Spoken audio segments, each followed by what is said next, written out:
Autores es Eric Allier y Mauricio Lazarato, uno francés, el otro italiano, aunque ambos están radicados hoy en Francia. Una contrahistoria, se llama Guerras y Capital. Vamos a ver por qué es importante este libro para entender el problema del Estado, porque aquí la tesis fundamental es que la acumulación de capital está estrechamente imbricada, estrechamente articulada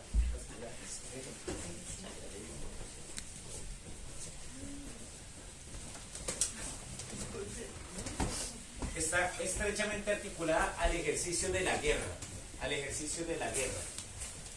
No hay acumulación capitalista, no hay acumulación de valor, valorización del valor, no hay extracción de plusvalor sin el ejercicio permanente de la guerra y de la violencia. ¿Y quién es el agente fundamental de la guerra? Curiosamente no es el agente, el capitalista individual, sino el Estado. Aquí vamos a ver por qué el Estado también está imbricado en la lógica de acumulación capitalista. Entonces, ese es el primer libro, ¿listo? Segundo libro en el que yo me basé y le recomiendo mucho, se llama Un Nuevo Marx. Un Nuevo Marx, de un filósofo italiano también, estoy un poco italianizado, que se llama Roberto Fineschi. Y él desarrolla en el cuarto capítulo de ese libro una lectura del capital para desarrollar la teoría del Estado. Y el último libro es el que acabo de mencionar, El Capital. Hay que volver a ese libro siempre. Yo creo que es un libro que debe ser retomado, releído. Hola, no, tranquila. Entonces, esos son los principales libros que voy a citar. Quizá vaya a citar otros más, ¿listo? Entonces, lo primero, el punto de partida para esta charla es el título, ¿cierto? El punto de partida es el título. Acá tenemos que esto es... Hola.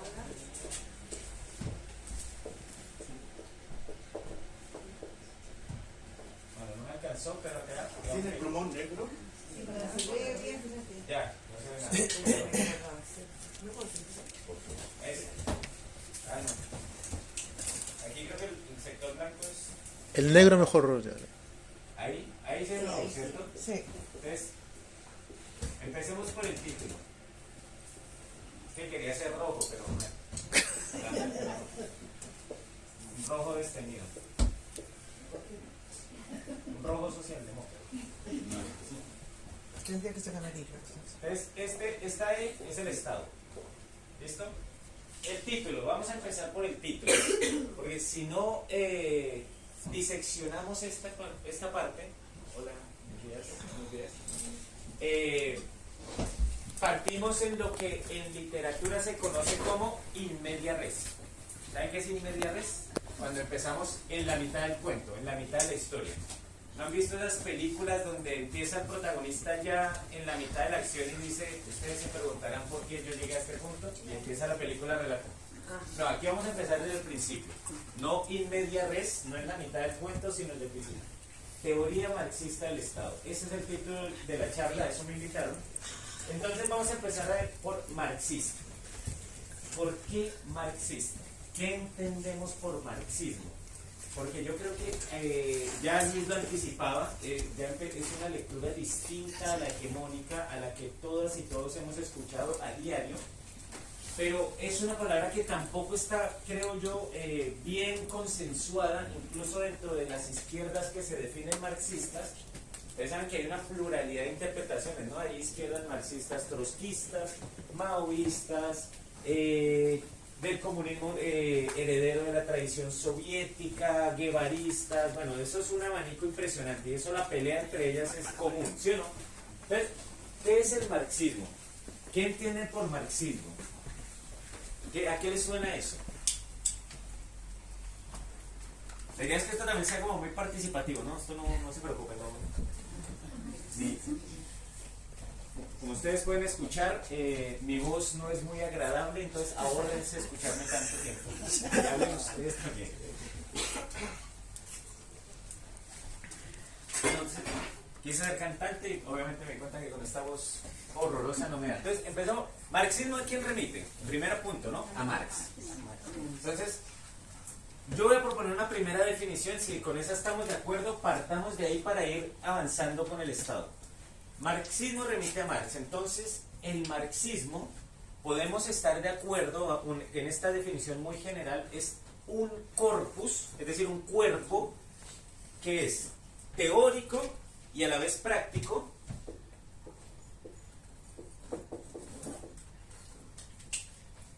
en el que se usa una teoría con la cual se interpreta la realidad, se usa esa teoría con un propósito político que es superar el modo de producción capitalista. No sé si estemos de acuerdo todos con esa definición de marxismo. Marxismo como corpus teórico y práctico en el cual una teoría para interpretar la realidad es usada al mismo tiempo para transformar esa realidad. Y si esa realidad es el modo de producción capitalista, el marxismo tiene un fin objetivo, un fin declarado, confesado, que es superar ese modo de producción capitalista. No mejorarlo, no rediseñarlo, no embellecerlo, sino superarlo. Si esa es la teoría del marxismo, ¿dónde se encuentra? Si esa es la definición de marxismo, ¿dónde se encuentra esa teoría fundamentalmente? ¿Dónde se encuentra ese corpus de pensamiento? Ustedes saben, las obras completas de Marx hasta ahora se están editando, no se han terminado de editar. Ha sido un proyecto que ha demorado bastante y ha sido un proyecto que ha sido frustrado muchas veces. El primer intento fue de un filósofo marxista soviético, David Riazanov, que intentó por primera vez compilar las obras completas de Marx y Engels y no pudo. No sé si ustedes saben por qué no pudo, pero les dejo la investigación. No terminó ese proyecto. Y ese proyecto se ha retomado varias veces y hasta ahora el Instituto Social de Investigación Social, con sede en Ámsterdam, está retomando ese proyecto. ¿Cuántos tomos van? Ahí les anticipo, van 119 tomos en 122 volúmenes. El que se pueda leer 122 libros, felicitaciones. Es una cosa impresionante. Las obras completas de Marx y Engels. Pues como todavía ni siquiera han terminado, o sea, todavía están editando esto. De aquí tenemos que esperar a que las traduzcan al castellano, porque no todos dominamos ni el alemán, ni el francés, ni el inglés, que eran las lenguas en las que principalmente escribió Marx. Entonces, hay que esperar a que traduzcan. Centrémonos en un libro fundamental, El Capital. Yo voy a tratar de desarrollar una teoría del Estado a partir del Capital, que creo que estaremos de acuerdo, es la obra madura principal donde Marx condensa todo su pensamiento. ¿Cuál es el propósito fundamental del Capital? ¿Qué es lo que Marx quería con el Capital? De desarrollar o demostrar a partir de la doctrina del plusvalor que existe la explotación. En El Capital, Marx se esfuerza por desarrollar un conjunto de categorías de análisis económico y filosófico, desarrollar un conjunto de teorías en las que su eje articulador es que existe el plusvalor y que ese plusvalor es el eje, la columna vertebral de la explotación del trabajo. ¿Cierto? Ese para mí es el centro fundamental del Capital. Porque Marx, ¿quién fue Marx? Marx fue ante todo, sí, un filósofo, sí, fue un economista, un historiador, pero ante todo fue un político, fue un militante comunista revolucionario. Eso fue Marx. Toda su teoría estaba situada desde un punto de vista de clase y estaba con un propósito político, y ese propósito político tenía que tener un sustento teórico. Él no podía decir, es que yo quiero cambiar el capitalismo porque me cae mal, o porque me parece feo, o porque es que los burgueses me caen mal. No, aunque nos caigan mal, pero tenía que darle un sustento teórico.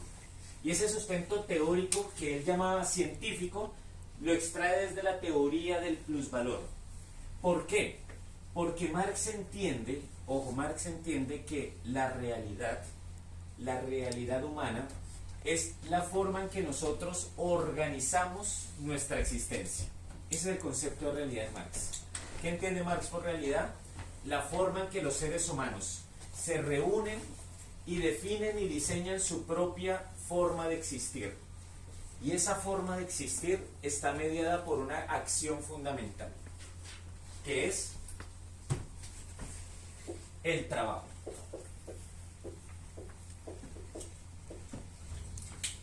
Para Marx, lo que fundamenta la realidad y la existencia es el trabajo humano. Es el punto esencial de la existencia humana. Ustedes encontrarán teóricos que van a decir, no, lo prioritario del ser humano es, por ejemplo, el lenguaje y la comunicación. Bueno, eso es una teoría. Es una teoría que Marx no es que no niegue la importancia de los actos comunicativos y del habla, pero lo que Marx señala es que todos los filósofos y todos los teóricos han ignorado o han subvalorado algo muy fundamental, y es que la humanidad se organiza a partir del trabajo. La humanidad se reproduce a partir del trabajo. La humanidad existe, vive y mantiene y se proyecta de generación en generación a partir del trabajo, por una consideración lógica elemental. Somos seres finitos, somos seres necesitantes, y lo que necesitamos para seguir viviendo está afuera de nosotros. Y ese está afuera de nosotros, a veces está afuera de una forma que necesitamos cambiar, ¿cierto? Por ejemplo, hacer una puerta ya está en potencia en un árbol, pero no nos sirve el árbol como árbol. Tenemos que transformar ese árbol en puerta, en tejado, en pilares. Entonces hay que meterle trabajo. Toda esa existencia se da en el trabajo. Entonces Marx entiende que las formas sociales en las que existimos son formas de organizar, ¿qué? El trabajo humano. ¿Qué es el trabajo humano entonces? La manera en que nosotros nos relacionamos con la naturaleza. Marx entiende así el trabajo. Es el metabolismo ser humano-naturaleza. Es un proceso metabólico. Pero esa forma de trabajo solo existe en formas específicas. La forma específica moderna es la forma en la cual existe el trabajo bajo la imagen de trabajo asalariado. Por esta teoría, Marx entiende que hay un tipo de sujetos. ¿Cuáles son los sujetos para Marx? ¿Cuáles son los sujetos para Marx? ¿O cuáles son los sujetos para, por ejemplo, las teorías liberales? Los agentes, los protagonistas de los hechos. Claro. ¿Y qué son los trabajadores? Una clase. Entonces, hay teorías, sobre todo todas las teorías del pensamiento liberal moderno, que ubican a los sujetos, es decir, a los agentes en los individuos. El individuo es el agente fundamental, y esas teorías hoy tienen mucho peso, ¿cierto? Hoy todavía se escucha eso, se sostiene eso, y hoy todavía son teorías que nos gobiernan, ¿no? Basta cruzar los Andes para ver a con el perdón de los simios, este simio que está de presidente allá en Argentina, y él cree que todo se fundamenta a partir de individuos. Todo tiene que ser individuos. Aquí no hay clase. Margaret Thatcher, ¿qué decía? ¿Se recuerdan la definición de sociedad de Margaret Thatcher? ¿No? La sociedad es una suma de individuos, punto. No más. Usted une puntitos ahí como si fuéramos arena, como si fuéramos granos de arena, y la sociedad, ¿qué es? Un montón de arena. Individuos, no hay clases. Y eso ha afectado epistemológicamente, teóricamente, ¿no? Se conoce como el individualismo metodológico. Marx lo llamó Robinsonadas. Todos nuestros análisis solo parten de individuos, nunca parten de sujetos colectivos. Y el problema es que cuando la sociedad se dividió en clases, es decir, cuando el trabajo, que es la forma fundamental en que el ser humano existe, o sea, es la forma esencial de nuestra existencia, se repartió entre sujetos colectivos, Marx entiende que los sujetos son fundamentalmente clases. La teoría de las clases de Marx tampoco es caprichosa. No es que Marx sea un caritativo y vea las clases porque, uy, pobrecitas, no. Tiene también un sustento. Entonces, los sujetos son las clases sociales.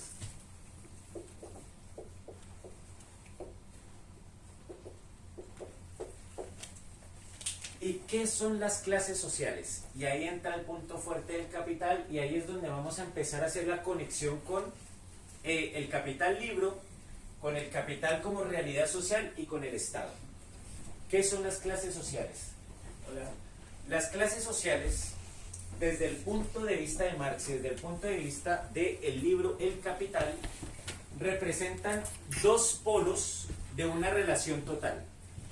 Hoy, estos dos polos son los siguientes. Vamos a ir por partes. Si el trabajo para Marx es el fundamento de la existencia del ser humano, ¿cierto? Sin trabajo no habría humanidad. Olvidémonos de eso. O sea, si no hay trabajo, no hay humanidad. Hola. Hay dos categorías de trabajo que hoy surgen en la modernidad. Por un lado tenemos el trabajo vivo. ¿Quién representa el trabajo vivo? El trabajo vivo lo representa ¿quién es? La clase trabajadora. Es decir, el ser humano. El ser humano, el trabajo, la palabra aquí clave es vida. Estamos vivos, tenemos músculos, tenemos nervios, tenemos cerebros, tenemos sentidos, percibimos la realidad y la transformamos, tenemos inteligencia, intervenimos en ella. Es trabajo vivo. ¿Por qué es trabajo vivo? Porque es un ser vivo que interviene en una naturaleza y al intervenir en la naturaleza la transforma. Y al transformarla, ¿qué crea? Objetos. Creamos casas, creamos carreteras, creamos mercancía, ropa, víveres, camas, lo que ustedes quieran. Todo eso es creado gracias al trabajo humano. Esta tecnología, ese asiento, todo. No hay nada que nos haya caído del cielo. No existe nada ex nihilo. Entra el trabajo. Entonces, hay un trabajo vivo y ese trabajo, al crear cosas, a veces crea cosas que sirven ¿para qué? Para seguir trabajando. ¿Sí o no? Creamos, por ejemplo, herramientas para que sean usadas para nuevos trabajos. Esas herramientas que son fruto de un trabajo previo, esas máquinas que son fruto del trabajo previo, esos computadores que usamos en nuestra oficina, todos esos elementos que son fruto del trabajo previo y que son nuevamente usados para procesos de trabajo, es lo que Marx llama trabajo muerto o trabajo objetivado. Pongámosle muerto, objetivado. Objetivado es que se volvió objetivo, adquirió realidad. ¿Cierto? La categoría objetivación es una palabra un poco rara. Objetivación en Marx es poner una realidad. Poner realidad donde no había realidad. ¿Quién es el único ser para Marx que pone realidad donde no había realidad? El ser humano, mediante el trabajo. El ser humano es capaz de crear realidad donde no lo había. Por ejemplo, antes no había una nevera, estoy viendo el refrigerador, con trabajo colectivo creo una realidad llamada refrigerador. Objetivar es crear realidad. Crear una realidad que se ve, que se percibe. Y hay muchas formas de objetivación. La política es una forma de objetivación. Crear leyes. Antes no existían, creamos una realidad llamada leyes. Este trabajo objetivo, este trabajo muerto, es resultado del trabajo vivo. ¿Por qué es trabajo? Porque es resultado del trabajo y vuelve a intervenir en el proceso laboral. ¿Qué es lo que pasa con Marx? Cuando ustedes leen el capítulo 24 del Capital, que se llama la acumulación originaria, Marx ahí señala algo muy importante, que todo ese proceso de trabajo objetivado, todo ese proceso de acumulación de trabajo fue apropiado, fue expropiado para unos, fue apropiado por otros mediante unos procesos muy violentos y de guerra. Marx en el capítulo 24 del Capital muestra cómo la acumulación originaria del capital fue la expropiación violenta de los resultados y de la propiedad de este trabajo para volverse propiedad privada. Y en esos mecanismos intervinieron la violencia, la fuerza, las leyes y las instituciones. ¿Qué pasó con esto? Con esto sucedió algo que es lo que Marx llama,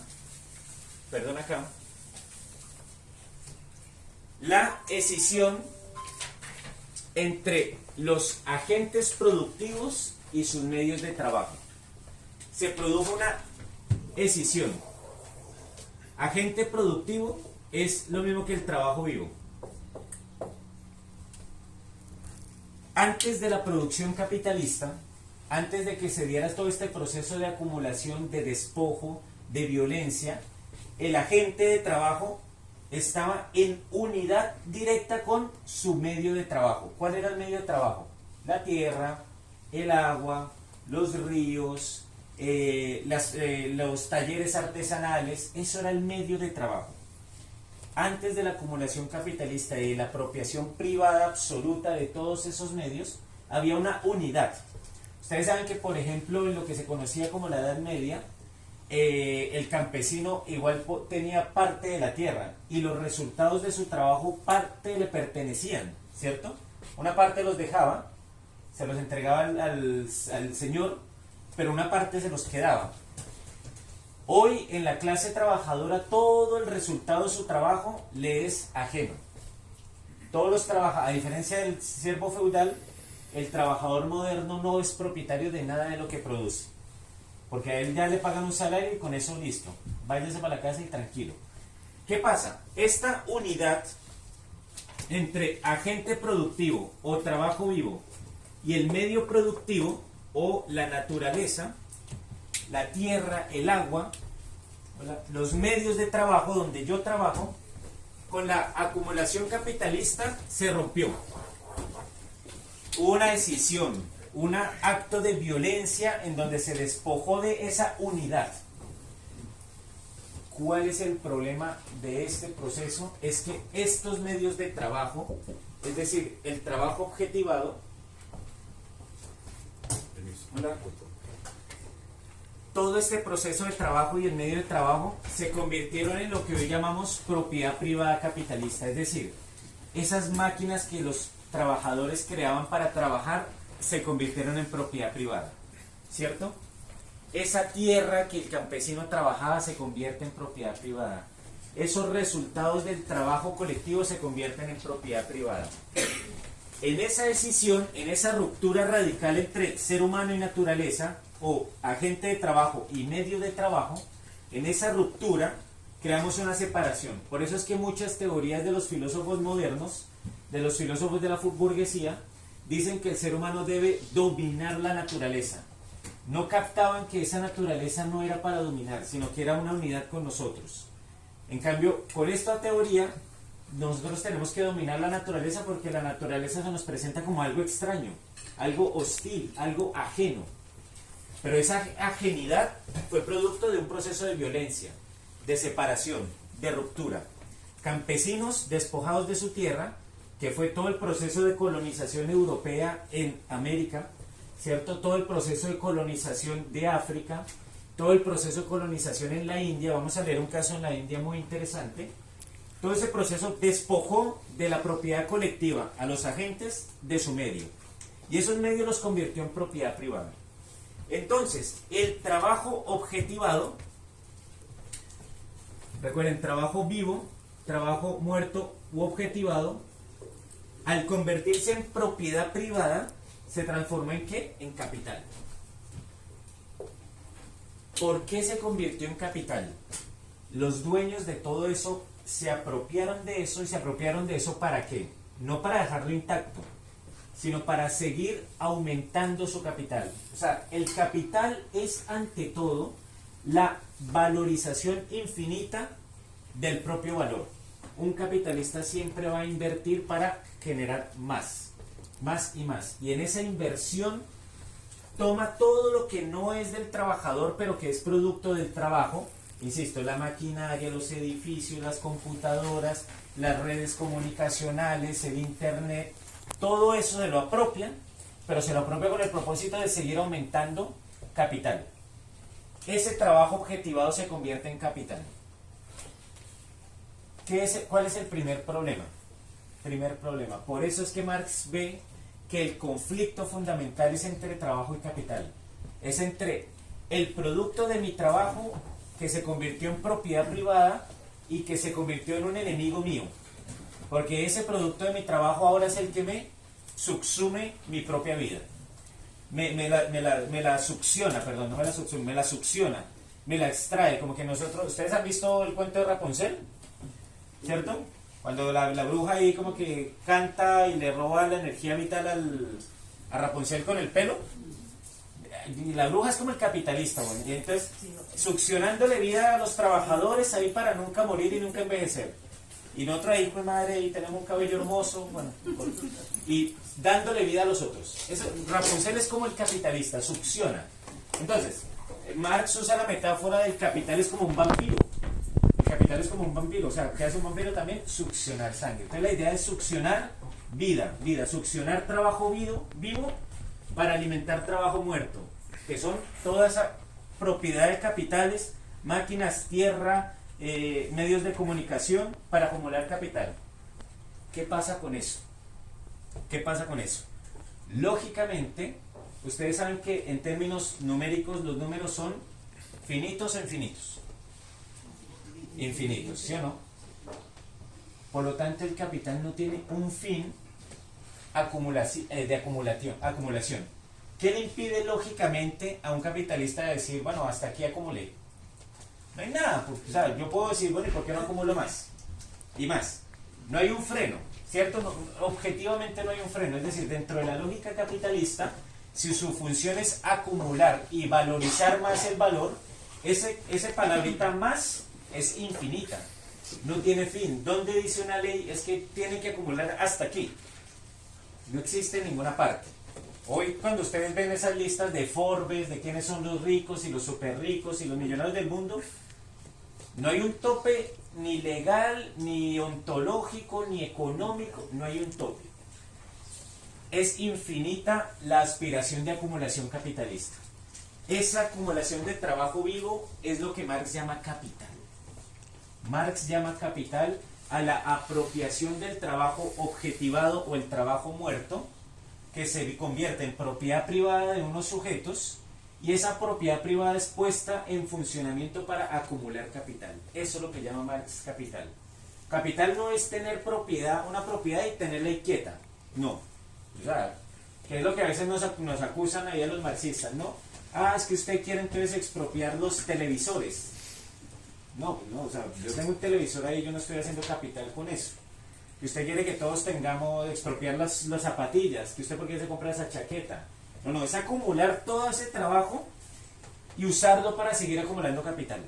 Eso es lo que Marx llama capital, es un polo de la relación en la forma en que se organiza el trabajo hoy.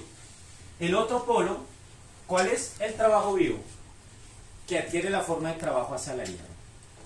Ese concepto de trabajo asalariado hay que ampliarlo. A veces nosotros, yo creo que en una época confundíamos trabajador asalariado exclusivamente con el obrero de fábrica, ¿no?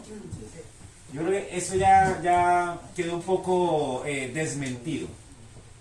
En tanto no poseas unidad con tu medio de trabajo, es decir, en tanto no tengas propiedad colectiva sobre ese medio, en tanto seas asalariado, y en tanto... ¿Qué pasó? Todo bien, no pasa nada. Todo bien, no pasa nada. Era para despertar, Sí, estaban dormidos ya.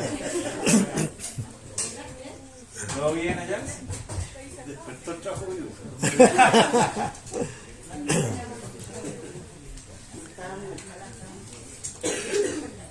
Entonces, mira, si ya me perdí.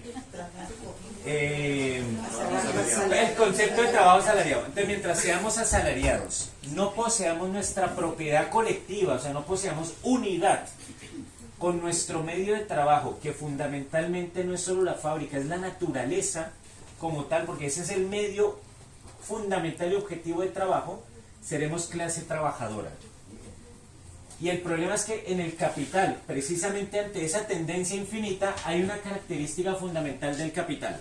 Y aquí ya empezamos a conectar con el problema del Estado. El capital es... Ya sabemos que los sujetos son ante todo clases, para Marx. Y que la realidad es la forma en que los sujetos y la humanidad organiza ¿qué? El proceso de trabajo para poder reproducir la especie. y que hoy, en la actual etapa de la historia de la humanidad, esa forma de trabajo en la que se organiza la humanidad y la forma en que organiza el trabajo es la forma en la que hay trabajo vivo, pero despojado de la unidad con su medio de producción, y hay trabajo muerto apropiado. Y nosotros somos agentes separados. Ese problema tiene unas consecuencias políticas. Primera consecuencia, esto es una definición importante. El capital es ingobernable.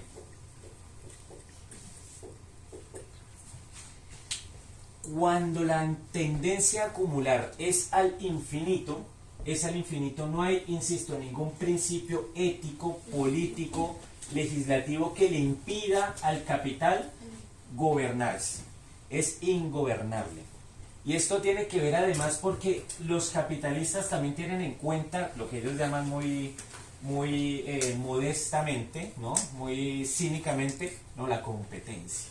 O sea, ellos tienen que actuar en un mundo en donde hay otros capitalistas con las mismas aspiraciones. Y eso se convierte en una guerra brutal entre ellos. Es una guerra impresionante entre ellos.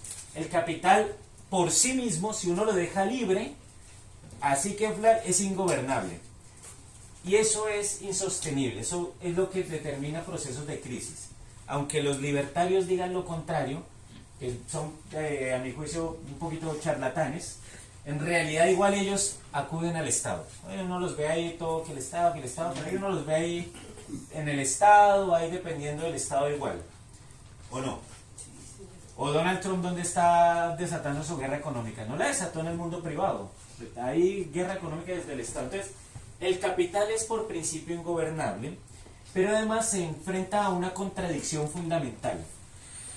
Si tiende al infinito trabajando o expropiando o explotando un medio de trabajo que es por definición natural y ontológica finito. El planeta Tierra. El planeta Tierra es finito. La humanidad es finita. El ser humano somos finitos. Nosotros cada uno somos finitos. Somos mortales. Y la tendencia a acumular capital usando fuerza de trabajo humana y usando la Tierra y el planeta Tierra y la naturaleza y los recursos es finita. Ahí hay una contradicción lógica. Y en este proceso es que el mismo proceso de acumulación capitalista tiene que crear una forma política. Que le dé organización, que le dé consistencia y le dé una conducción a un proceso que es ingobernable. Y esa forma política es el Estado.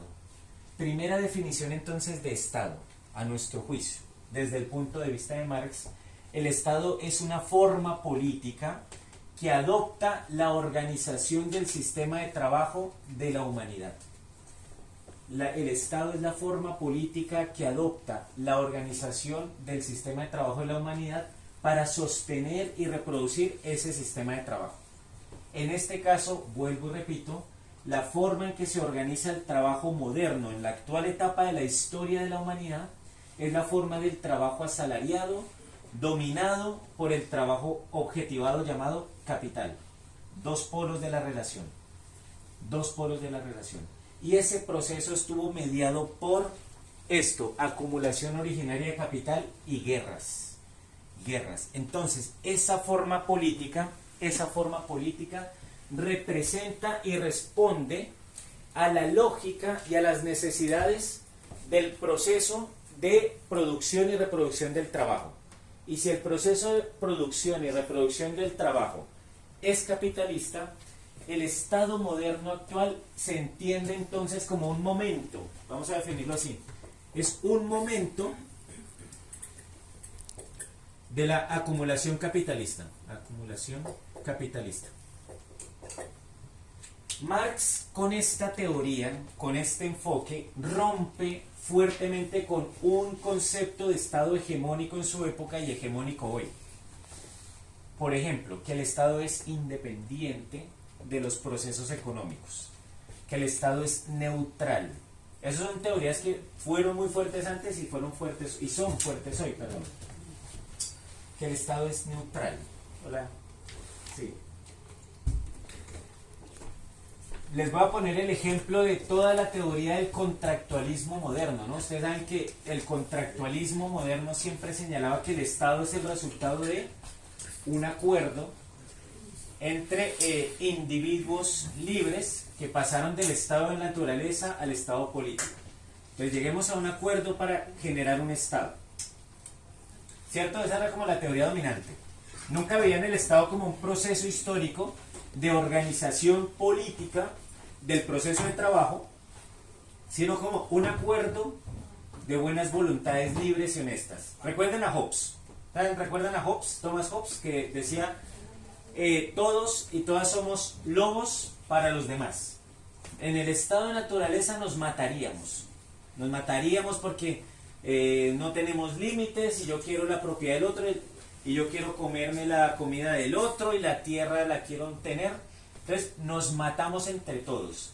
Y como tenemos miedo, no a la muerte, porque todos sabemos que vamos a morir, ¿cierto?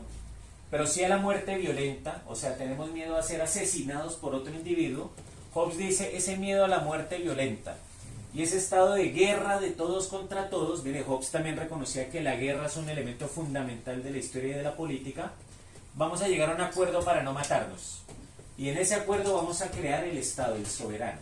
Esa era la teoría del Estado de Hobbes y todas las teorías del contractualismo parten ahí, ¿no? De esta idea del Estado y sus sujetos son las personas. Por eso decía que, bueno, usé una categoría que tiene más fuerza en la teoría liberal. La categoría persona es opuesta a la categoría clase.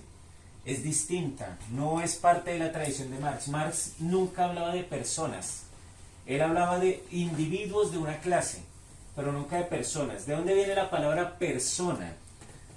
Vuelve y juega. Hobbes es el primero en usar esa palabra en política, porque técnicamente la palabra persona remite a una máscara que se usa en el teatro.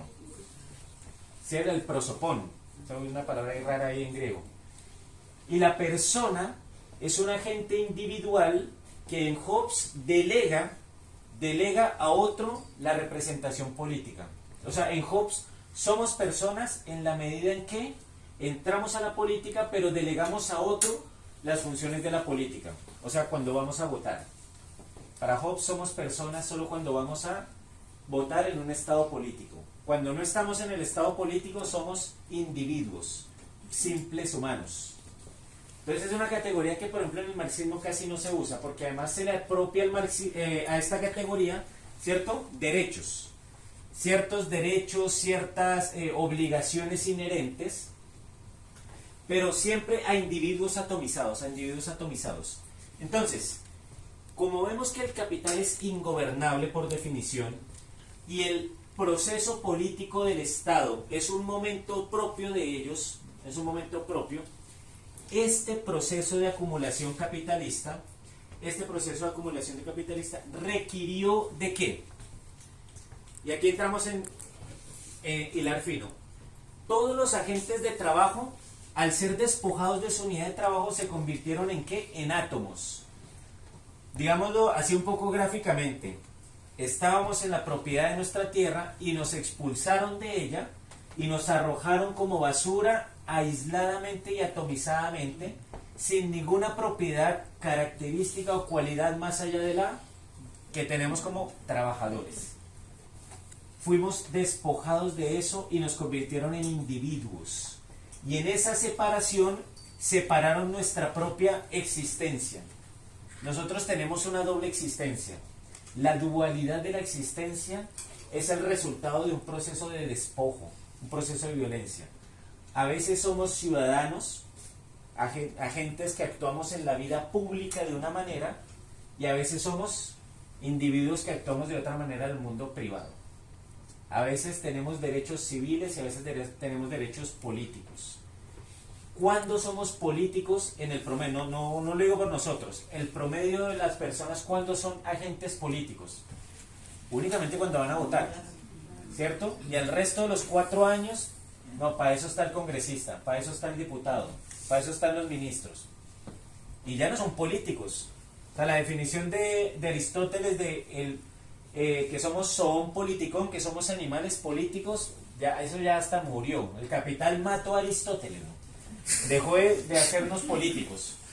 Ya no somos políticos, sino cada vez que vamos a votar. El resto interesados solamente en nuestra supervivencia, como individuos, en nuestro mundo privado. Entonces, esa separación es el resultado también de esa separación. O sea, nosotros integramos una dualidad que es una dualidad entre trabajo vivo, sin propiedad, explotado, y trabajo objetivado, apropiado por el capitalista para acumular más capital. Esa doble situación es explosiva. Esa doble situación es contradictoria y es insostenible.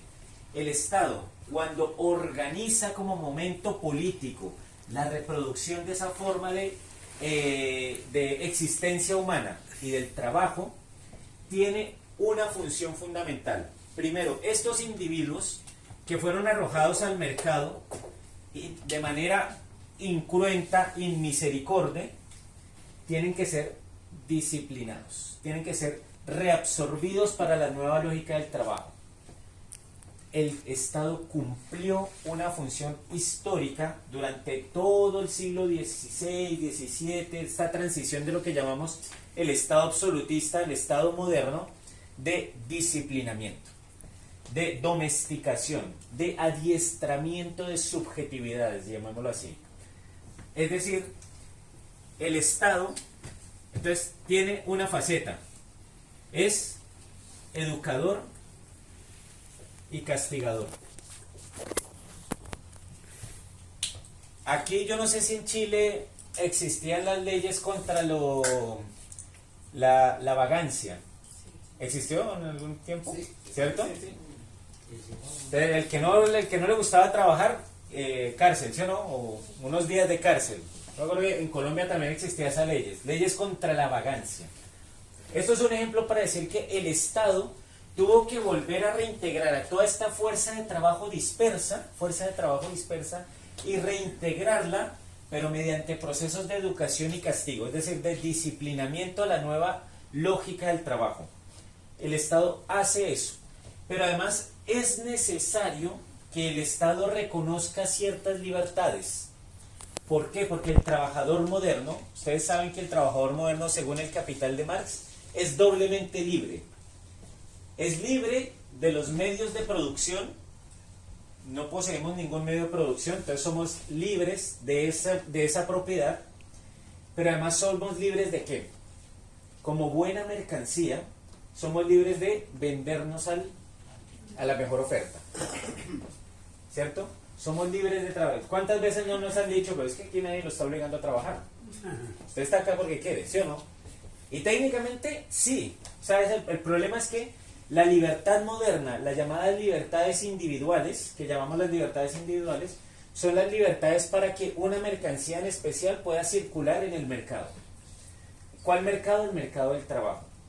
Esta mercancía singular, que es la única mercancía que tiene conciencia de sí misma, es decir, el ser humano y la fuerza de trabajo, tiene que venderse sin trabas en el mercado. Algo que no puede hacer ningún esclavo. Un esclavo no puede decir, bueno, ahora me voy con otro dueño. No, lo siento. Era el dueño, el amo, el que definía cuándo se podía ir el esclavo o cuándo no.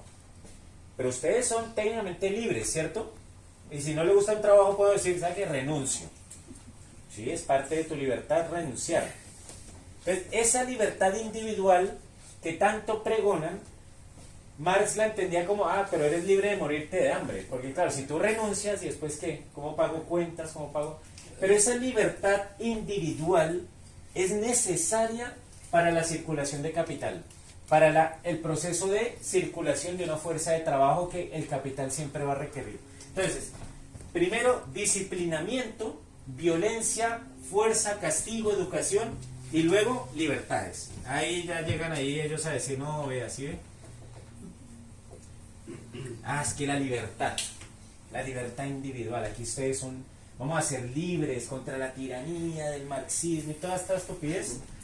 Ahora sí libres, pero libres de qué? Individuos de venderse, libertades individuales. Entonces, el Estado tiene un momento castigador, educador, que fue un momento que adquirió durante toda la historia para disciplinar una fuerza de trabajo que fue violentamente despojada y permanentemente despojada con violencia, y luego le da libertades individuales, cuyo único propósito es que pueda movilizarse en el mercado, en la esfera de la circulación, para venderse al capital.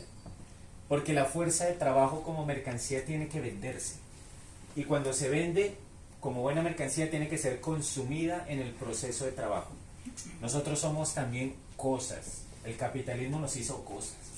Nos hizo tráfico, nos hizo cosas de tráfico. Entonces, el Estado tiene este momento de libertad luego del castigo y de la educación. Pero también el Estado, como les estamos señalando, es ante todo, y esto es el tema fundamental que yo quería señalar, si el Estado es un momento de la acumulación de capital y por lo tanto, el Estado responde a las necesidades de continuar y ordenar y guiar ese proceso de acumulación de capital, que es la forma actual en la que el trabajo está organizado. El Estado tiene que, en esta educación, ejercer, ¿qué? Un tipo de hegemonía. Y aquí entra, por ejemplo, Gramsci. El Estado tiene que ejercer un tipo de hegemonía. Esa clase tiene que hegemonizar. ¿Y cómo hegemoniza? Distribuyendo todos los mecanismos ideológicos, propagandísticos, culturales, para que los sujetos crean. La palabra creer es una palabra muy ideológica, porque creer es lo contrario a saber y a conocer. A veces, no, es que yo creo que la democracia sí funciona. No, no es que yo crea o no. Demuéstramelo o no. Dame una teoría o no. Entonces, para que los ciudadanos crean que son libres. Libres de elegir, libres de comprar. ¿Cuál es el concepto de libertad hoy? Vean que es un concepto tan miserable, tan achatado, tan burdo. No, es que yo soy libre porque viajo en avión. Pues libertad de movilidad, de locomoción. No, es que yo soy libre porque me puedo comprar o Adidas o Nike. Entonces, libertad de consumo. Concepto burdo, pues ya el concepto político de libertad nadie lo maneja. Y nadie lo maneja porque no se enseña, porque la hegemonía actual del Estado nos ha impuesto esa lógica. Pero hay un factor, todo Estado tiene algo. Y estos dos elementos se relacionan. Fuerza. Así como el capital y las clases capitalistas monopolizaron el valor, monopolizaron los medios de producción y la naturaleza. El Estado que monopolizó la fuerza. Toda esa teoría también muy bonita que suena, no, solo el Estado puede ser el poseedor del monopolio legítimo de la fuerza, se corresponde con otro monopolio. Aquí hay dos monopolios. El monopolio que posee el capitalista sobre el valor, sobre el dinero, sobre la tierra, frente al monopolio que posee el Estado sobre la fuerza. Porque solo el Estado que responde a ese proceso de acumulación puede ejercer la fuerza en función de sostener y continuar la reproducción de capital. Sostener el monopolio del valor. Y ahí entran preguntas fundamentales. Esa fuerza no es solo policial, es obviamente militar, es carcelaria, las cárceles, poder judicial y castigador. Eso hace parte de la fuerza, el ejercicio de la violencia. Y entran preguntas delicadas. ¿Les pareció normal que Piñera sacara a los militares a la calle en el 2019? No queríamos, pero lo hicieron. Claro, exacto, y lo hicieron. Y bajo esta lógica, ¿uno qué diría? ¿Uno qué diría? Está en su derecho. Está en su derecho. Está en su deber, peor aún. Peor aún. Porque a veces nosotros, ¿pero por qué lo saca a la calle? Hermano, es que tenía que hacerlo. Perdón, suena horrible, no piensa que yo digo bien Piñera. Pero desde la lógica del Estado y desde la lógica del capital, tenía que hacerlo. Tenía que hacerlo porque el Estado es también una máquina de guerra. Quiero que esto lo quede claro.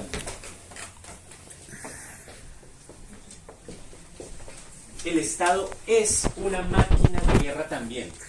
No es solo un agente administrativo, neutral, que gestiona la vida de los ciudadanos, sino que es una máquina de guerra. Y está preparada para la guerra e invierte para la guerra. La pregunta es, ¿Estamos preparados para eso? ¿Vamos a asumir las consecuencias políticas de eso? Porque si no, vamos a repetir otro 2019. Y ahí sí, como dijo un viejo compañero allá en Colombia, después de 60 años de guerra, ¿nos hemos matado 60 años para esto? Para eso nos ahorramos los muertos. ¿Estamos preparados para asumir eso, lo que implica entender que el Estado es una máquina de guerra? Y que por lo tanto el Estado, la guerra, son también agentes económicos. La guerra también es un agente económico. Se acumula capital gracias a la guerra, gracias a la violencia. Y el Estado también es un agente económico. Tenemos un agente Estado llamado el Estado tributario, ¿no? Los impuestos y esta guerra comercial, arancelaria, las genera el Estado. Tenemos Estado máquina de guerra. Tenemos Estado educador castigador. Estado que da libertades, pero también tenemos un Estado administrador. Todo el sistema y aparataje burocrático, ministerial, que administra nuestras vidas. Bueno, dependemos de eso para poder hacer un trámite, un papel. Todo eso está ordenado, está centralizado. El Estado centralizó todo, las demandas políticas de la clase capitalista, y las organizó en un gran aparato, en una gran máquina, en un gran poder político que funciona en clave de esto: fuerza y guerra. El Estado es también un agente económico de guerra. El Estado es un agente que actúa en función de esto. Les voy a leer un pasaje para que me entiendan un poco lo brutal de esto, de este libro. Esto ya está casi al final del texto, así que para que vean un poco el problema de estos ajustes estructurales. Y aquí lo central, después vamos a ver que no es tanto el régimen político, que si es democrático, que si es una monarquía constitucional, que si es un régimen militar. Ahí, claro, hay importancias y hay diferencias, pero vamos a ver cómo, si esto se analiza desde un proceso histórico, pensemos la transición en Chile. Vamos a pensar ese problema. Pero miren lo siguiente, dice el ejemplo de India.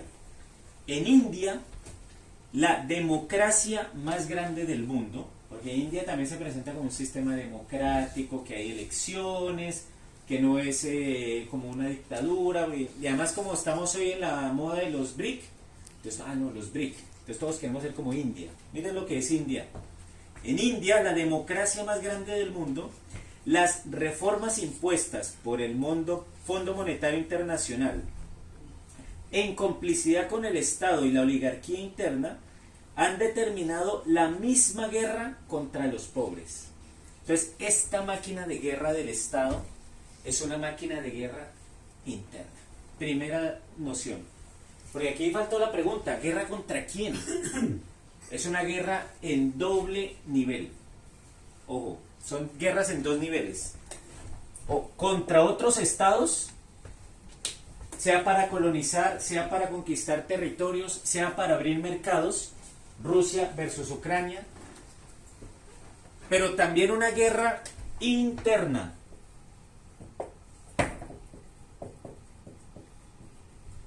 Está la externa. Externa.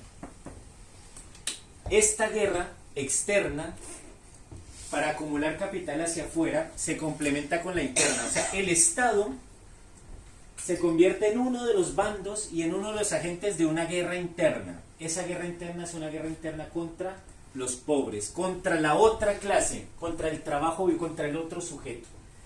Esta guerra es la que desde el marxismo y desde los griegos clásicos se llama guerra civil, estasis. La lucha de clases es una forma de guerra civil. Son bandos que están enfrentados en una guerra interna. Hola. Hola. Una guerra interna donde uno tiene la fuerza y uno recibe el golpe. Exactamente. Y ahí entra la pregunta política. Bueno, ¿y vamos a seguir aguantando los golpes? ¿Hasta cuánto? ¿Hasta cuándo? ¿O cómo aguantamos? ¿O qué hacemos? Voy a poner un ejemplo. A mí me gusta aquí poner polémica, ¿listo? ¿Te han visto la primera línea? Recordemos lo que pasó con la primera línea en el 2019, ¿no? muy importante lo que hacían, por ejemplo, cuidar las marchas, resistir. Pero, por ejemplo, compárenlo en términos de la técnica militar y del armamento militar de los carabineros, del mismo ejército, con lo que tenía la primera línea. Como que la primera línea, hasta donde yo vi, no sé, ustedes me corregirán, tenía como escudos, ¿no? Sí, pues, Bueno, no sé hasta qué punto el escudo puede... claro, igual lo pasa a una bala. Exacto, lo pasa una bala. Como que, bueno, está bien, no sé, quizá en la época de las espadas un escudo está bien. Pero acá estamos en la época de los drones, en la época de las balas, en la época del fuego. O sea, es que es terrible. El aparato militar que tiene el Estado es muy poderoso. Claro, una lucha desigual. Es muy desigual, exactamente. Es muy desigual. Y en Gramsci, cuando lean Gramsci, hay una carta de un tipo que se llamó Athos Lisa. Y Athos Lisa era un compañero de prisión de Antonio Gramsci en la cárcel. Cuando Athos Lisa sale libre, él da un informe de cuáles eran las escuelas que daba Gramsci en la cárcel. Y Gramsci siempre recomendaba tener en cuenta el poder militar del fascismo. Le decía a él, los fascistas tienen tanques blindados, tienen todo en su contexto. Y decía, ¿y nosotros, los comunistas, qué tenemos? No, nada, compañero, no, entonces ¿cómo vamos a hacer una huelga? Nos van a... Eso, claro, eso no aparece tan explícito en los cuadernos porque ya se imaginarán el contexto en que escribió. Pero verbalmente él lo decía, así como, compañero, hagamos una escuelita aquí. Entonces, eso lo decía Gramsci. Pensemos el problema entonces. El Estado es una máquina de guerra que ejerce guerra hacia afuera, pero guerra hacia adentro. En otras palabras, nosotros estamos, desde el punto de vista del marxismo, en una guerra interna. Eso suena terrible, suena feo. A las clases dominantes les gusta decir que estamos en una sociedad en paz, tranquila, ordenada. Pero nosotros estamos en una guerra interna, latente, de baja intensidad. Pero cuando llegó el 2019 esa vaina reventó fuerte. Y eso hubo muertos, ¿o no? Eso hubo muertos. Y después se relaja un poco, pero la tensión sigue. Sigamos con India. Entonces, este acuerdo entre el Estado indio, el Fondo Monetario y las oligarquías determinaron la misma guerra contra los pobres, los campesinos y las mujeres. El Estado también se convierte. Rita Segato. Hay que tener en cuenta mucho que a veces cometemos ciertas ilusiones y errores al pretender que el Estado tiene que, el Estado genere leyes para proteger a las mujeres. Pero el Estado es el que hace la guerra contra las mujeres. El libro se llama así. Miren, el libro de Rita Segato no se llama La opresión contra las mujeres. Usa una palabra más fuerte, la guerra contra las mujeres. Y entre esos el Estado es un agente. El Estado es el gran patriarca. Vean, otra definición de Estado, el gran patriarca. Depender del Estado para emancipar a las mujeres, pero si es el gran patriarca, es como una contradicción. Sigamos. La guerra contra los pobres, los campesinos y las mujeres, cuyo resultado es una clase media. Miren, esto se parece mucho a Chile, ¿no? De 300 millones de personas que semiviven creyendo que son ricos, junto con 250, pero es que miren la cifra, 300 millones, ¿cuántos chilenos hay? 18.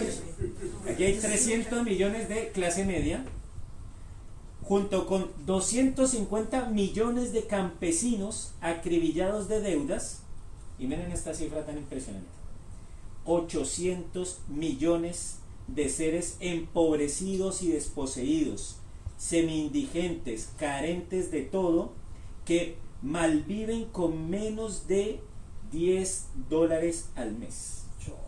800 millones. Entonces sumen 250 millones de campesinos acribillados, más 800 millones de pobres en India, el país que no es que los BRIC, entonces BRIC, la I es India, no hay que ser como India, eso es India. Eso es India. Y una clase media que, como siempre, ustedes lo conocen, ¿no? Muy oportunista, que porque tiene un carrito, un televisor, no, yo ya soy ya voy a votar por Parisi. No, es que los comunistas me van a expropiar mi carro, que no he terminado de pagar, pero ahí es mi carro. Y miren lo que dice, es que entra el problema. el ejército indio fue reestructurado para llevar a buen término estas divisiones. Entonces, el poder armado, el poder militar, sirve para reorganizar la sociedad en clases. O sea, es un ejercicio que se hace previamente a la actual forma de la clase social. Piensen en el golpe de Estado, ¿no fue la dictadura una forma previa para reorganizar en la estructura social? Hoy, el poder militar antecede a eso, o sea, la lucha de clases antecede a el modo de producción. A veces pensamos que lo económico antecede, no, antecede la lucha, la confrontación, y cuando estamos derrotados, pues madre, tenemos que aceptar las reglas de juego de los que ganaron. Entonces, este ejército indio sirvió para generar esos 800 millones de pobres, pero ahora sirve también para otra cosa.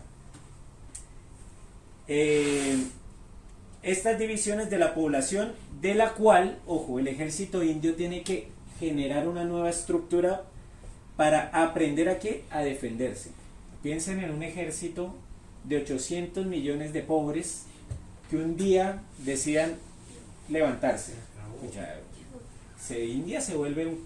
Entonces el ejército también tiene que prepararse para reprimir a esos 800 millones. Tiene que prepararse militarmente, estratégicamente, psicológicamente. La hegemonía tiene que decirle a esos pobres, no, esperen, algún día les va a llegar el loto, el quino, calma.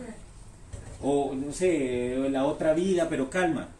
Entonces, el Estado tiene que estar ahí disciplinando 800 millones de individuos malviviendo, y el ejército alerta. Es esa violencia latente, ¿sí? ¿Qué vas a decir algo? No, yo solamente quería aportar que a todo eso está toda la creencia. Acuérdate que la India tiene que es tu karma, naciste claro. Entonces, en tu otra vida. Entonces, tiene más encima la teoría religiosa, que la católica también, ¿cierto? De que no importa el día, pero hoy día nos cagamos de hambre, nos matan, pero en la otra vida vamos a ser felices porque nos van a recibir con los brazos abiertos. Claro. Entonces, y más encima hoy día el poder tan potente que tiene toda la información hegemónica de los medios de comunicación. O sea, están todo el día dándole. ¿Cierto? Y la mayoría de la gente hoy día se informa una parte por la tele y la otra parte por TikTok. Sí, o sea, la gente, si nosotros analizamos un poco la mirada de lo que pasó en Chile con la Constitución, la gente votó por TikTok, no votó porque leyera la Constitución, ¿ya? Y más encima de eso, tú le metí el tema de los medios de comunicación y está redondito, súper todo bien gordito. Claro. Claro. Y viene en sintonía, o sea, como claro, que eso está... y tú hablas sobre esta mirada, hablas de explotación, hablas de esto, tú dices, pero es que si no fuera por los ricos, que nos da trabajo. Pesa mucho, es muy polémico, además porque es muy evidente, siento yo que hoy la izquierda ha perdido esa pasión por polemizar entre ella. En aras de, no, pero es que la unidad, pero es que las buenas formas, los buenos tratos, como que nos da miedo polemizar con otro partido o dentro de nuestro propio partido, si es que militamos o no. Yo no tengo ahorita militancia, nada, pero perdimos esa vocación de polemizar. Uno veía antes y Lenin peleaba con los mencheviques, con los socialrevolucionarios, y así nacía la teoría. Ahora no. Ni siquiera debatamos, la teoría no, todo es puro pragmatismo, ¿no? Todo es puro acuerdo electoral, acuerdo para que todos nos llevemos bien, y el que pelea mucho, no, saquémoslo. ¿Qué pasó con la teoría? Se perdió. Ahí luego para la izquierda progresista, bueno, y el marxismo, bueno, está bien, no sea marxista. ¿Y cuál es la teoría que proponen? Yo no sé si tienen, como para al menos debatir algo, no sé, polemizar, nada de eso. Sigamos con esta, entonces dice: uno de los ejércitos más grandes del mundo, el de la India, redefine sus reglas de acción bélica, ojo, no para atacar otro país ni para defenderse de una agresión, de una agresión externa, sino para defenderse contra el pueblo más pobre, más hambriento y el más malnutrido del planeta. El ejército, el poder armado y militar del Estado cumple esa función de guerra interna. Yo lo que quiero que tengamos un poco, por lo menos que sospechemos de nuestra famosa libertad, es que ¿no será que si salimos de la Matrix, para los que vieron la película, no será que en realidad estamos en una guerra interna de baja intensidad de la cual no nos hemos dado cuenta? Así como muchos trabajadores y trabajadoras no se dan cuenta de que le extraen plusvalor, de que trabajan gratis, de que parte de su vida, recuerden, es que mire, lo grave de del plusvalor, lo dramático y lo trágico del plusvalor, es que nosotros solo tenemos una vida, es nuestra única vida, y vida supone tiempo, ¿no? Recuerden Shakespeare, la vida que es un suspiro entre la nada y la nada, y de ese suspiro único que tenemos, gran parte de ese suspiro se lo llevan otros. Es que es dramático, es un problema existencial, no es simplemente un problema de caridad, no es un problema de unos llorones, es un problema existencial. En ese suspiro de vida que nosotros tenemos, gran parte de ese tiempo no es libre. En realidad, les recomiendo otro libro, se llama Marx y la esclavitud. El libro es de un filósofo, otra vez italiano, perdón, Diego Fusaro. Es un filósofo italiano marxista y él tiene ese libro donde él, desde Marx, demuestra que somos esclavos. Miren esa afirmación tan radical. Él dice, el capitalismo superó el modo de producción esclavista, pero no la esclavitud. Y con esclavitud no se refiere solo a los esclavos directos que todavía existen, por ejemplo, la fuerza de trabajo migrante que es sobreexplotada. No se refiere solo a eso, o no se refiere, por ejemplo, al problema de la trata de personas, sino que el trabajador que aparentemente se cree libre en realidad sigue siendo un esclavo. Es un libro muy potente, porque con ese libro uno sale deprimido. Con este libro uno sale deprimido. Yo pensé que era libre, yo pensé que estábamos en paz, que éramos amigos y amigas, estábamos todos ciudadanos. No, estamos en una guerra interna y somos esclavos. Somos esclavos. Entonces, ya vemos que el Estado como organización y forma política tiene estas dimensiones, pero además el Estado no solo monopoliza, junto con el capital, valor y fuerza, sino que además monopoliza algo que estamos acá tratando de expropiar. Monopoliza, como diría Foucault, saberes. Hay un monopolio también del saber. Y en eso todas las ciencias y todos los representantes de esos saberes, no todos, pero una inmensa mayoría son agentes funcionales del Estado. ¿Cuántas veces no nos hemos encontrado, por ejemplo, aquí hay psicólogos? ¿Sí? Ya. ¿Cuántas veces no nos hemos encontrado o hemos sabido de psicólogos y psicólogas que fueron funcionales? Les recomiendo un libro de Eva Illouz, otro libro. Esta es una socióloga israelí, se llama Eva Illouz, que se llama Las trampas del amor. No, el fin del amor. El fin del amor, perdón. El fin del amor. En ese libro ella muestra cómo la psicología como ciencia y obviamente los psicólogos como sus agentes fueron funcionales a la acumulación capitalista. Es un libro muy muy bueno. De antropólogos, los filósofos, obviamente. Hablamos de antropólogos. De antropólogos. Los filósofos, todo, o sea, es decir, en ese monopolio de los saberes, esos saberes terminan siempre siendo funcionales. En este caso, los psicólogos era como para, por ejemplo, tratar de domesticar psicológicamente a los trabajadores para que trabajaran con buen ánimo. No sé, primero, obviamente el libro es mucho más técnico en su vocabulario, en su lenguaje, da muchos datos de la psicología norteamericana, pero ese es el dato más suave. Pero piensen cuántos psicólogos y psiquiatras, por ejemplo, trabajaron en la dictadura. ¿cierto? Para favorecer métodos de tortura. ¿Cuántos psicólogos y psiquiatras, médicos, cuántos médicos no trabajaron en los campos de concentración nazi, por ejemplo, para evitar que los prisioneros murieran? Bueno, murieran pues, no por buena, no, sino para que siguieran siendo trabajo esclavo en los campos de concentración nazi. Ahí trabajaron. Bueno, hay una película muy buena, estoy pensando el nombre, no recuerdo, que relata sobre cómo vivía el comandante de los campos de concentración de Auschwitz, ¿cierto? Que él tenía su casa, una casa maravillosa con jardín, y atrás estaban quemando y cocinando seres humanos o explotándolos, y él vivía ahí con su familia tranquilo, y él se reúne con ingenieros. Mira, los ingenieros, con todo respeto a los ingenieros reunidos con los nazis, ¿para qué? Para diseñar mecanismos más eficaces y más económicos para matar humanos. Entonces no hagamos acá un horno así, que gire así. Entonces toda la sabiduría, el saber se monopoliza y se convierte también en un dispositivo de poder, en un dispositivo de dominación. Y aquí nosotros estamos tratando de quebrar eso, romper con esa lógica. Pero si todo eso es el Estado, entra una pregunta fundamental: el régimen político.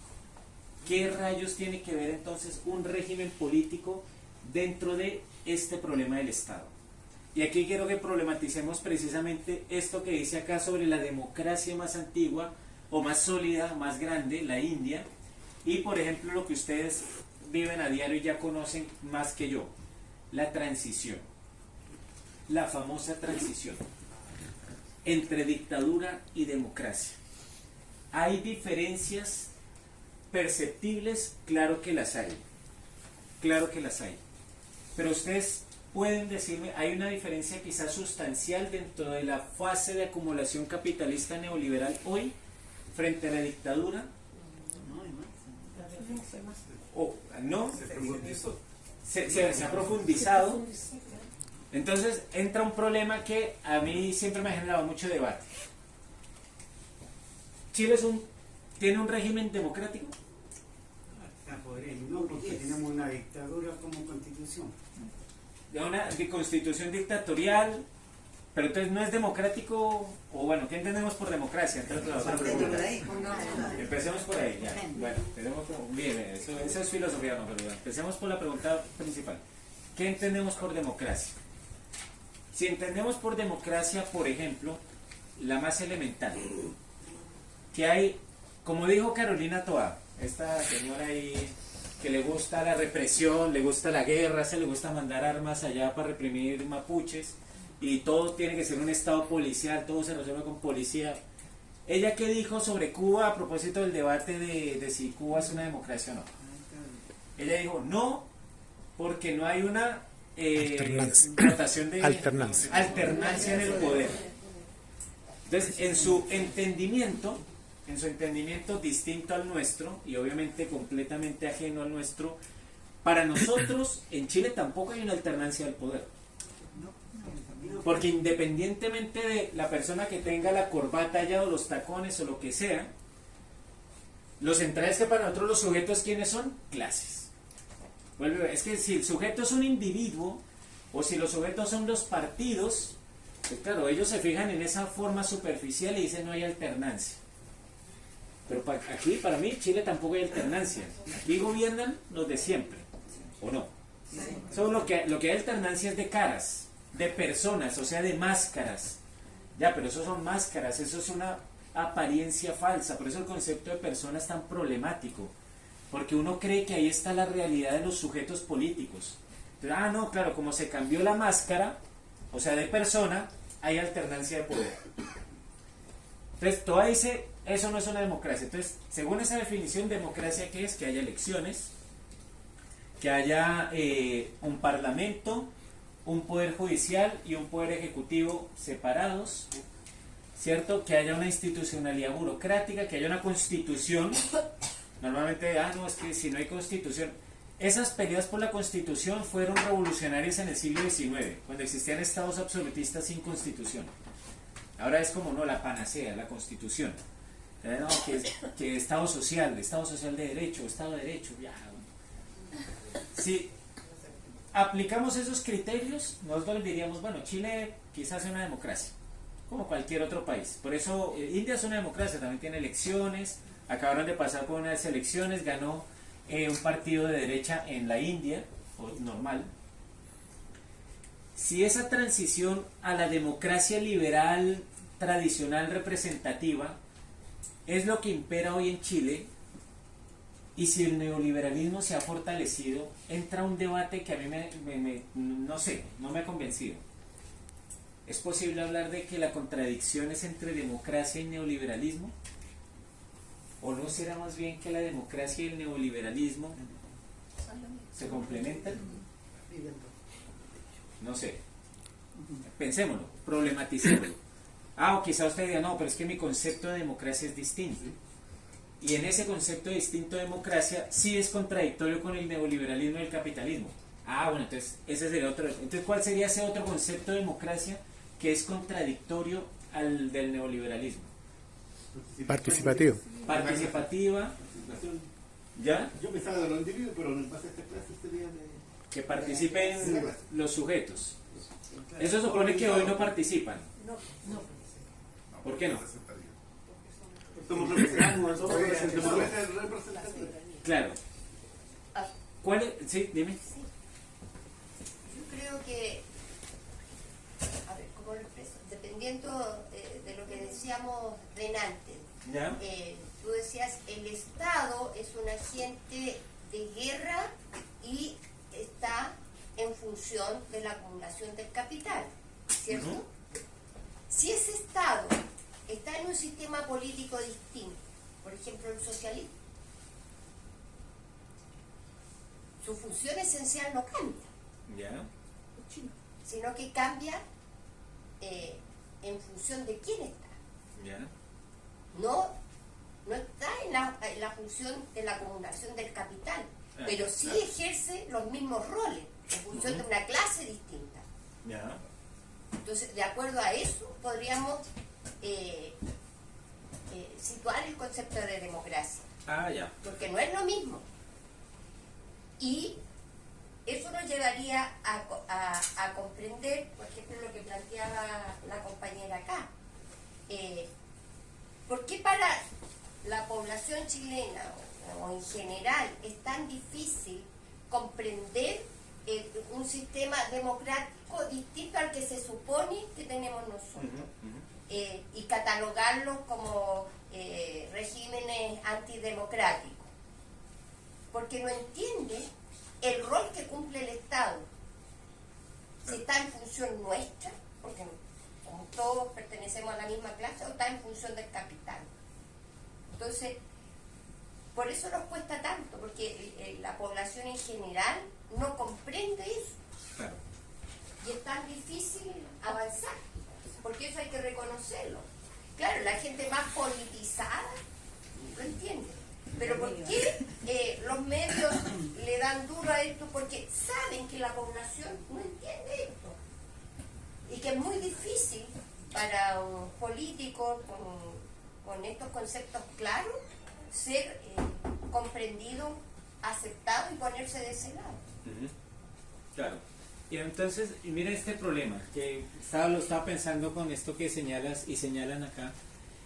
El problema de la democracia representativa, ¿cuál es? ¿Cuál sería la crítica marxista a esta democracia que se ajusta perfecto a esta lógica de Estado como máquina de guerra, como educador, como promotor de una libertad individual para que ese individuo pueda venderse en el mercado, como este gran Estado que además tiene un territorio? Ojo, no olvidemos que la idea de Estado supone que el Estado ejerce toda esa soberanía y todo ese, en un territorio, en este caso Chile, larguito, un territorio, no puede ser más allá ni más acá.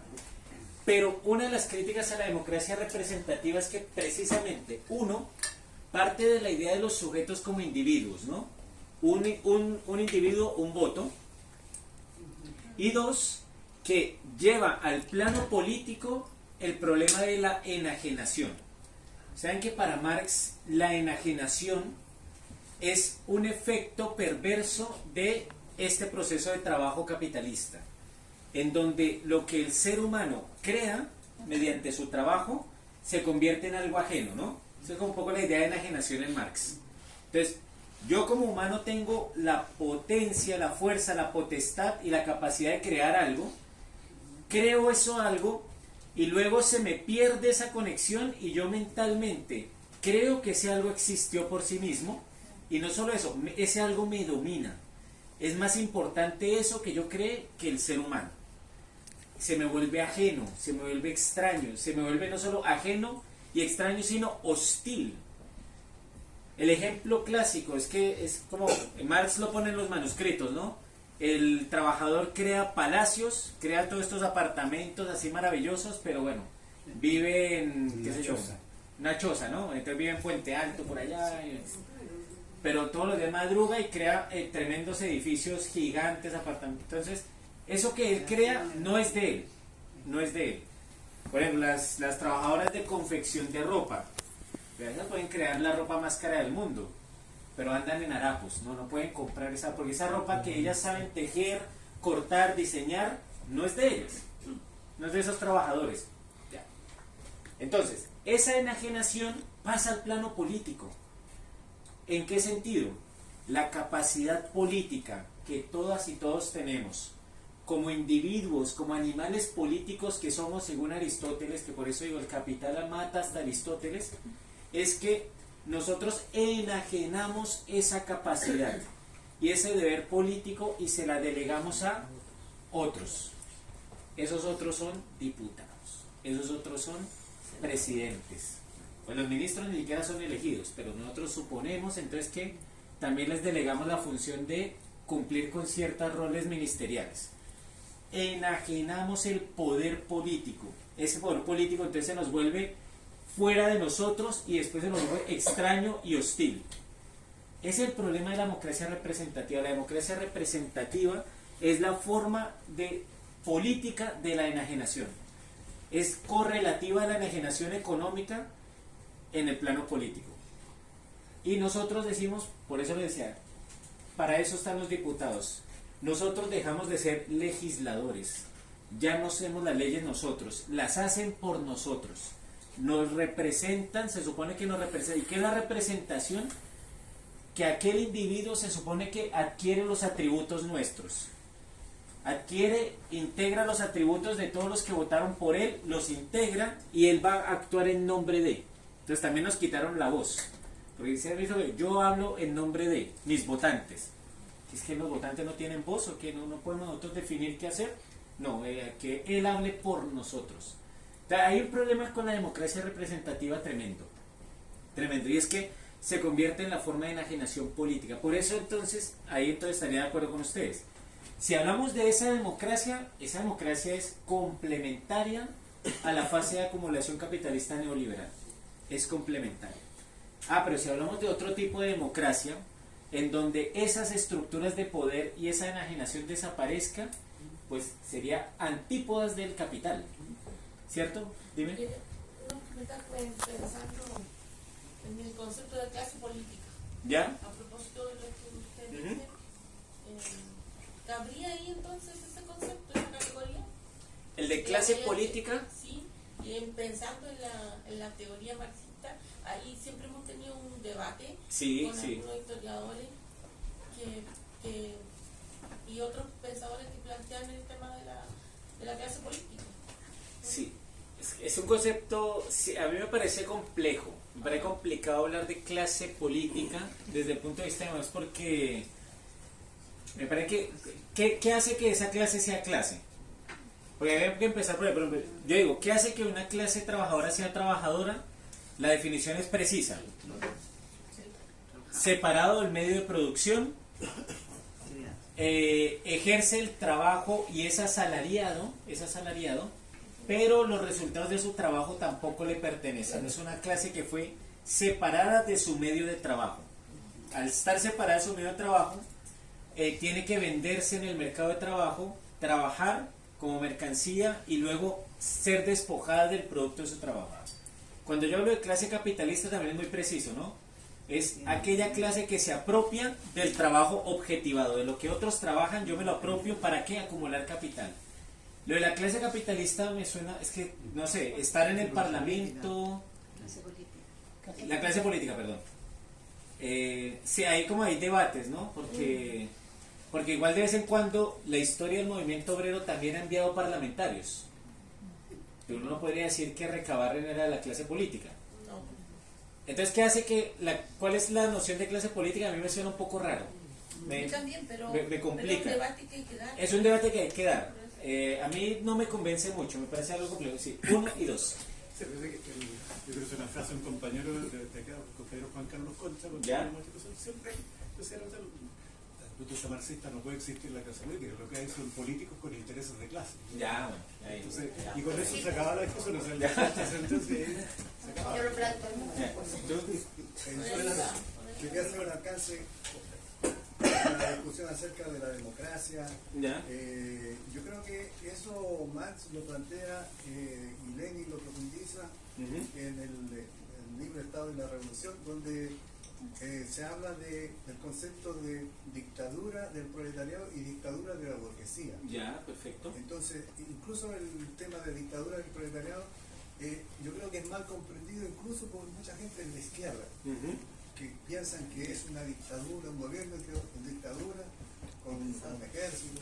Claro. Se habla de una cosa que es lo que está detrás, es lo que se ve, es el dominio, lo que domina la sociedad.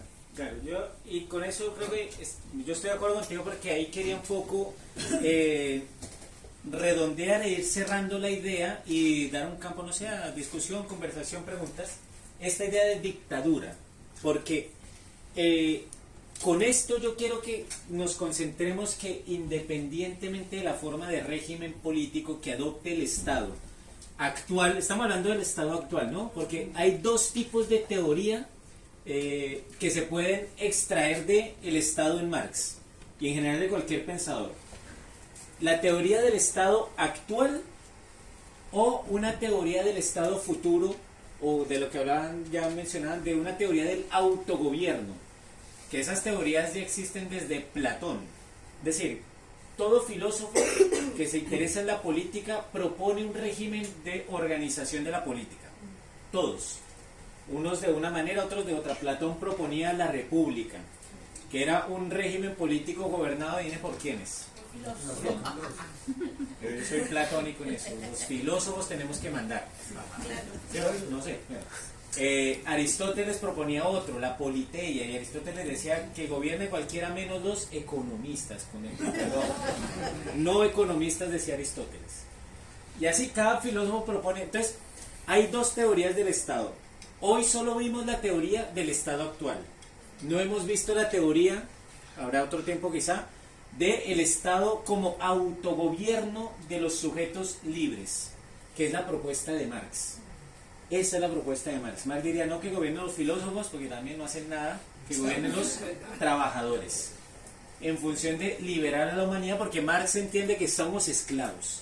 Entonces, no vimos la teoría del Estado como autogobierno, insisto, desde Platón hasta Marx y hasta ahora todos los filósofos proponen una idea de autogobierno. Vimos la teoría del Estado actual.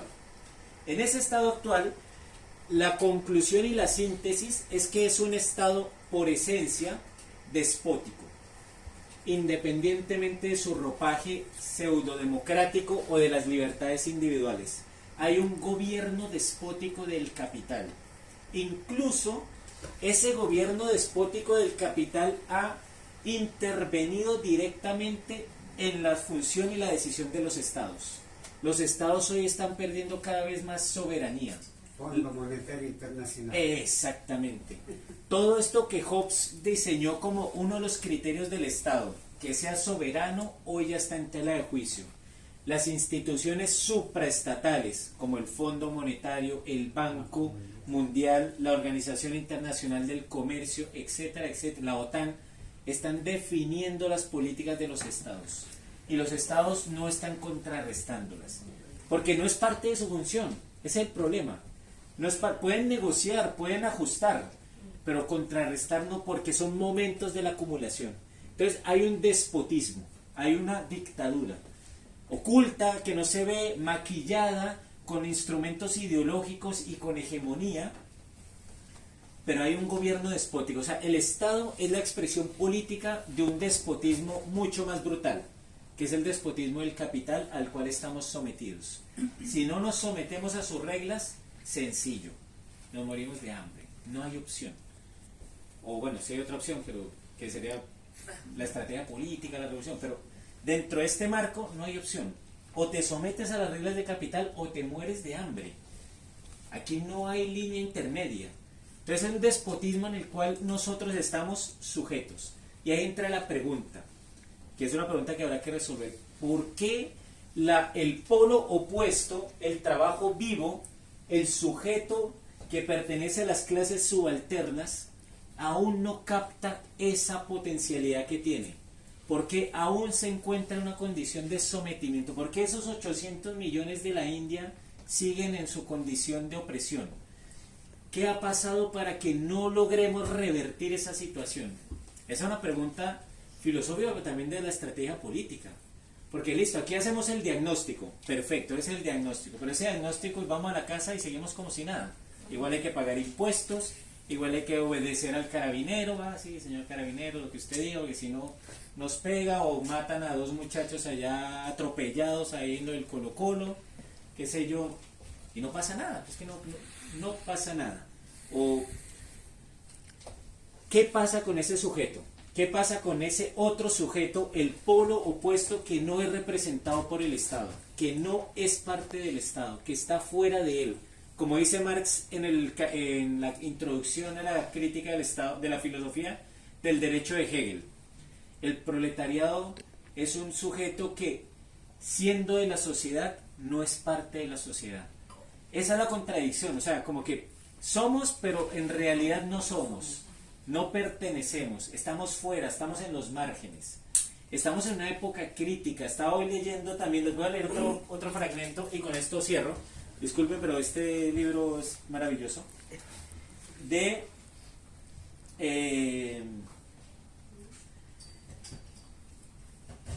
la radicalidad crítica de la época en la que estamos.